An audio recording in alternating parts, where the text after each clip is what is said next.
Hello बच्चों, let's see this question. The question says the maximum velocity of a particle executing simple harmonic motion with an amplitude 7 mm is 4.4 metre पर second. The period of oscillation is.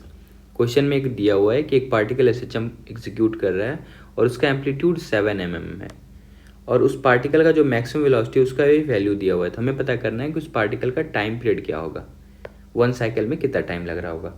Key concept of the question is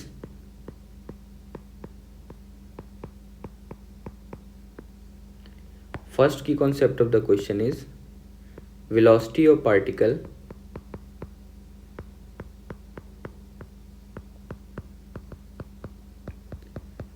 when it execute SHM.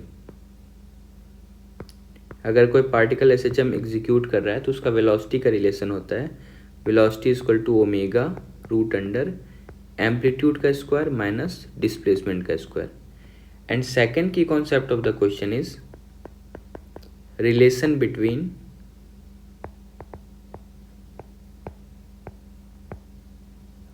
Angular frequency and time period. तो इन दोनों की concept की help से हम लोग इस क्वेश्चन को सॉल्व करेंगे.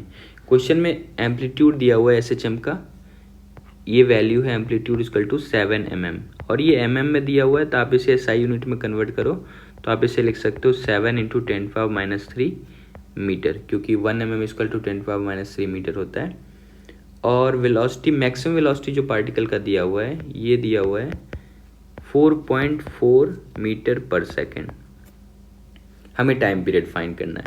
तो अगर हम लोग वेलोसिटी का इक्वेशन से चले तो वेलोसिटी का इक्वेशन होता है velocity equal to omega root under amplitude का स्क्वायर माइनस डिस्प्लेसमेंट का स्क्वायर. आप ये सोच सकते हो ये v का वैल्यू मैक्सिमम कब हो सकता है, पार्टिकल का वेलोसिटी मैक्सिमम तब होगा जब ये x का वैल्यू 0 होगा. x का वैल्यू 0 का मतलब है मीन पोजीशन. सपोज पार्टिकल ये दोनों एक्सट्रीम पोजीशन के अबाउट एसएचएम परफॉर्म कर रहा है. सपोज ये माइनस ए है और ये प्लस ए है और ये वाला मीन पोजीशन है. तो इसी मीन पोजीशन पे जहाँ पे x का वैल्यू 0 होगा, इसी मीन पोजीशन पे पार्टिकल का जो वेलोसिटी है वो मैक्सिमम होता है. और इसका वैल्यू होता है, अगर आप x का वैल्यू 0 हो जाएगा तो ये एक्चुअल में ओमेगा इंटू ए हो जाएगा. अगर x का वैल्यू आप 0 पुट कर दो तो पार्टिकल का जो मैक्सिमम वेलोसिटी होता है v मैक्स, ये होता है ओमेगा इंटू ए. और हमें क्वेश्चन में v मैक्स का वैल्यू दिया हुआ है, ये कितना है 4.4 मीटर पर सेकेंड.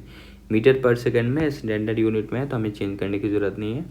ओमेगा हमें फाइंड करना है. एम्पलीट्यूड दिया हुआ है 7 इंटू 10⁻³ मीटर. तो यहाँ से आपको ओमेगा निकल जाएगा. ओमेगा इक्वल टू आ गया 4.4 डिवाइडेड बाई 7 इंटू 10⁻³ इधर आएगा तो ये ऊपर में 10⁻+3 बन जाएगा. तो हमें ओमेगा का वैल्यू पता चल गया. अब क्या है कि हमें निकालना है पीरियड ऑफ ऑसिलेशन यानी टाइम पीरियड. तो ओमेगा और टाइम पीरियड में रिलेशन होता है t इक्वल टू 2π/ω होता है, या फिर ओमेगा इक्वल टू आप 2π/t लिख सकते हो. ये दोनों सेम चीज़ है, ओमेगा या 2π/t आप लिखो. तो 2π/t इक्वल टू क्या हो जाएगा 4.4/7 इंटू 10⁻³ तो यहाँ से अगर आप टाइम पीरियड निकालो तो टाइम पीरियड इक्वल टू आप लिख सकते हो, अगर मैं इसे क्रॉस मल्टीप्लाई करूँ तो ये सारा वैल्यू को इधर ले आऊँ तो 2π और ये डिवाइड होगा 4.4 और 7 ऊपर चला जाएगा और डिवाइडेड बाय 10⁻³ नीचे आ जाएगा. ये नीचे आ गया. बाकी सब वैल्यू को ऐसे ही रहने देना है. तो मैं नेक्स्ट पेज में ले रहा हूँ. तो हमारे पास टाइम पीरियड का वैल्यू आया है 2π इंटू 7 डिवाइडेड बाई 4.4 इंटू 10⁻³ ये 4.4 इंटू 10⁻³ और ये सेकंड में आएगा.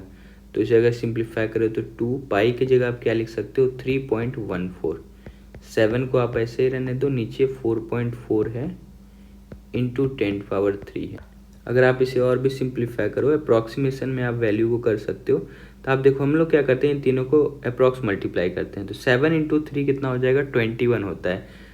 0.14 है तो इसे आप लगभग 22, ये दोनों मल्टीप्लाई को 22 इंटू 2, ये अप्रॉक्स ना 44 आप बोल सकते हो न्यूमरेटर को, और डिवाइडेड बाई 4.4 और ये 10⁻³ है तो ये ऊपर जाएगा तो 10⁻³ बन जाएगा. तो 4.4 से 44 जब डिवाइड करोगे तो ये आ जाएगा 10. 10 इंटू 10⁻³ तो 10 इंटू 10⁻³ करोगे तो ये अप्रॉक्सीमेट 0.01 आ जाएगा ये सेकेंड। यही SHM का टाइम पीरियड हो जाएगा। So the correct option is option number second, 0.01 second. Hope you understood it well. Best of luck.